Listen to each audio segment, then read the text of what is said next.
Picture this. A radiant summer afternoon blankets one of Atlanta's most luxurious neighborhoods. The sky. Not a single cloud in sight. The sun. It glows like gold, casting a honey-colored light across flawless lawns and glinting rooftops.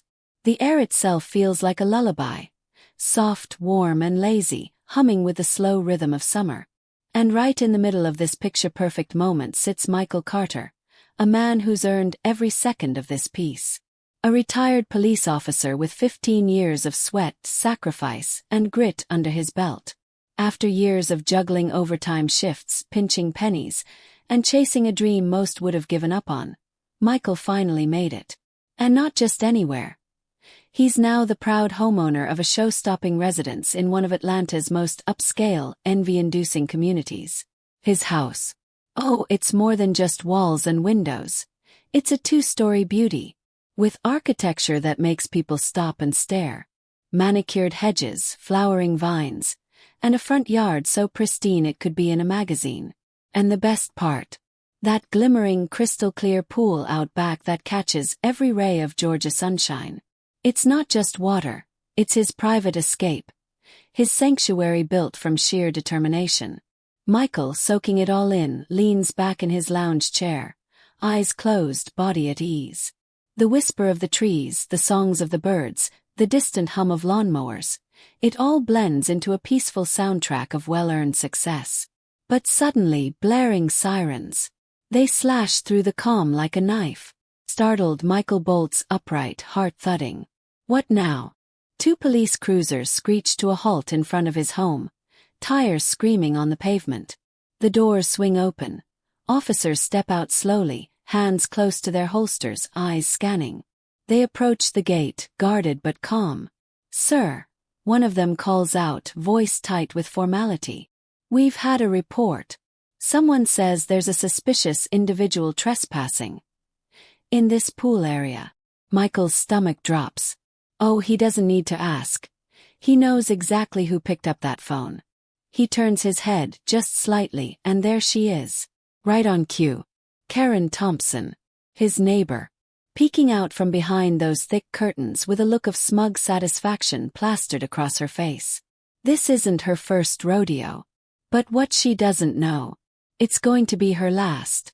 Let's roll the tape back, shall we? 2 months ago, Michael stood proudly at the doorstep of his new home. Keys in hand, heart pounding with anticipation. This wasn't just a house. It was the culmination of 15 years spent serving a city that didn't always serve him back. It was a dream realized. A dream his parents only dared to imagine.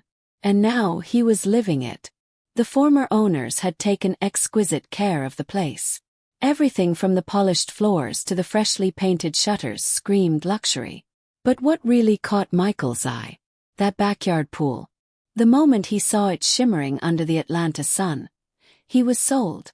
It wasn't just a feature, it was a promise of peace, of reward. As he arranged his patio furniture that first weekend, something felt off.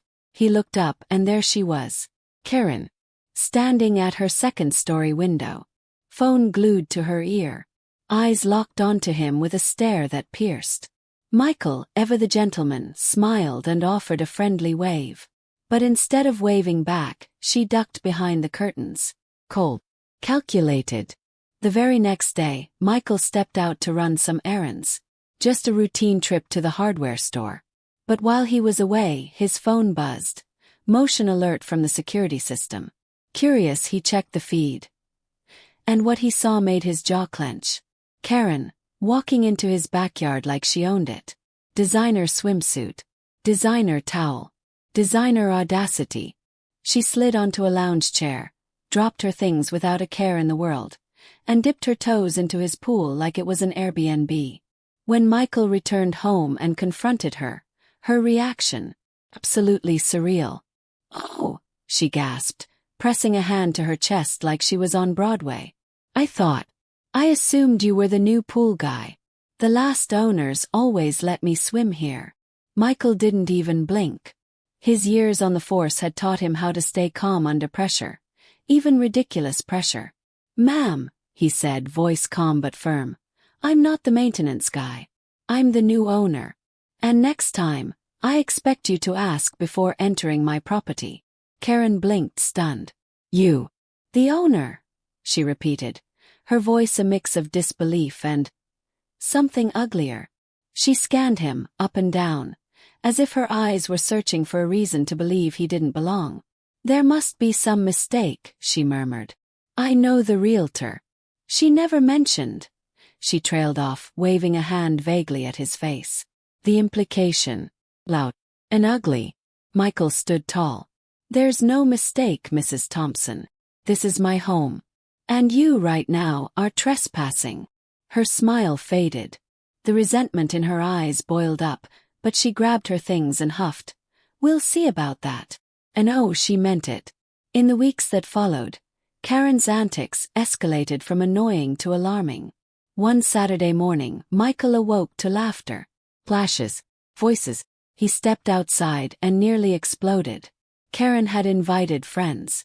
4 women lounging, drinking, and splashing like it was their own private spa. Michael stormed to the patio.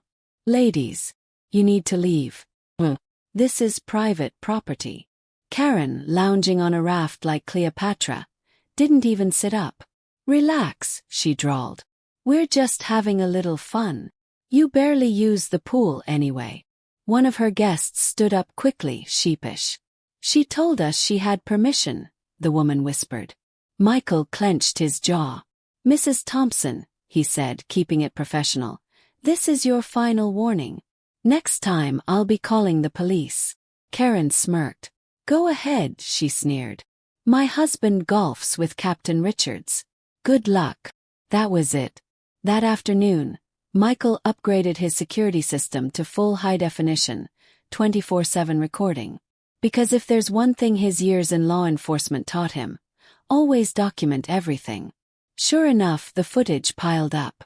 Karen trying the gate, peeking through his windows, trying to use a key she was never given.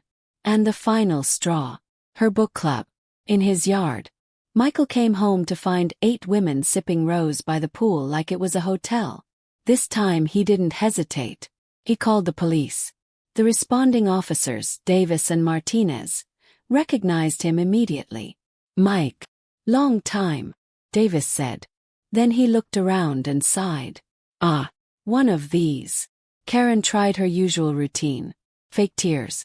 Dramatic gasp. Officers. Thank God you're here. He's been harassing us. We've always had permission to use the pool. But Martinez cut her off cold. Ma'am, Mr. Carter is one of the finest officers we've ever had. If he says you're trespassing, you're trespassing. Pack it up. Now. Karen's friends scattered. Her face flushed with rage. She turned to Michael, voice low and venomous. This isn't over, she spat. You don't belong here. And I'll make sure everyone knows it. But Michael, he just smiled.